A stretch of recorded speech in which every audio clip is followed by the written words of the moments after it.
a great example. I was working with a client earlier this year, and he was over at the Johnny Walker Classic in Western Australia, and he works for an ad company, and they were managing the Johnny Walker account. And they sat down for a dinner, and a guy who was another one of the sponsors for the golf tournament sat down with them and said, "You know what I've just done? I told my IT guy to block Facebook." And Doug leans over the table to him and says, "And are you going to turn off the phones and the faxes and unplug all the computers too?" "Well, what do you mean?" It's exactly that. The fear and the loathing and the doubt that we see around things like social networks, whether they're internal to the organisation or across the wall, is no different to this. It's all the same arguments that we saw about phones on the desk, about them getting STD on phones, about having email, about letting anyone have faxes. What does this do for you? It means that your people can't connect. They can't talk to other people inside your organisation. They can't talk to people outside your organisation. The depth and breadth of their networks is restricted, and that means that they can't automatically and easily get access to all the things that they need to. Here's another little story. After TED, I spent a day in San Jose this year working with some guys who'd asked me to come and visit them. And these guys were one Western person like me and 3 expat Indian guys who were living in San Jose, working with large Indian industrials. And I spent a day with these guys trying to convince them, because that's what they asked me to come and do, about the value of using things like social networks as a part of the way they do business. And 2 of the guys were convinced, particularly the guy who actually asked me to come along, and the 3rd guy in this partnership, who was a materials scientist, geologist and metallurgist. Get to 5:30, 4 hours time I've got to get to San Francisco and get on a plane and fly back to Australia. And he says to me, I still don't get it. I don't see how this is going to work for our organisation. And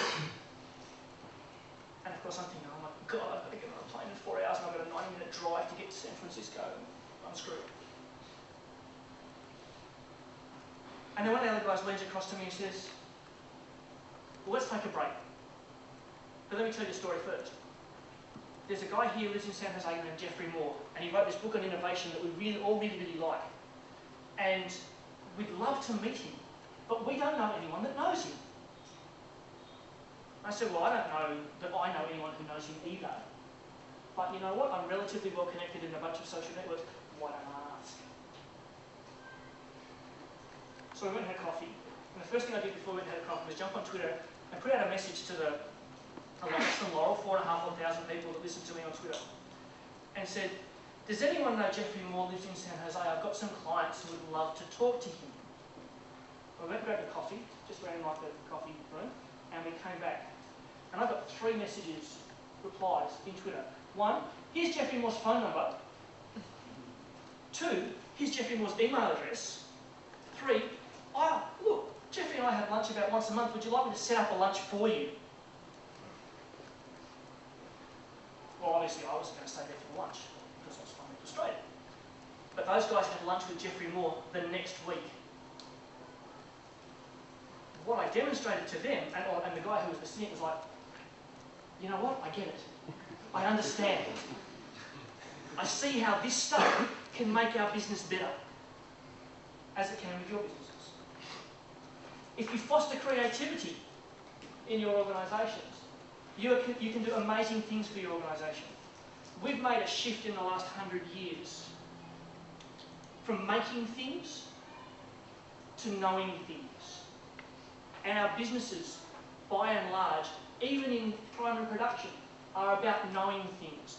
Farmers use GPS to lay fence lines. You need to know what the coordinates for your fence line are.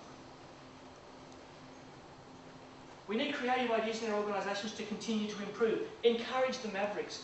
Allow the dissenting ideas. Don't push them down. Allow people to create value for you from the stuff they haven't yet thought of, rather than the stuff that they did 6 months ago that you're now sitting on saying, "No, we made that and it was a great project and we're just going to keep shipping that out." It's the new stuff that's going to make the real money for you, or that creates stuff for you. I'm running out of time, so I'm not going to tell the next story. Remove dumplexity. It's not a real word, but you know what it means from your organisation. I left the APS not only because I was told I was not going to fit, but because the next step for me was to become a professional meeting attendee in the organisation that I worked in. I didn't want to do that. Work in your organisations to break down anything that means people have to attend another meeting or do another process that can be done more efficiently or more lightly or even not at all. Who here has heard of the 30-minute rule for meetings? Anyone? There's a few. Every meeting goes no longer than 30 minutes and must have a decision at the end of it. I'd love to go to lots of those. I bet you don't, because I don't.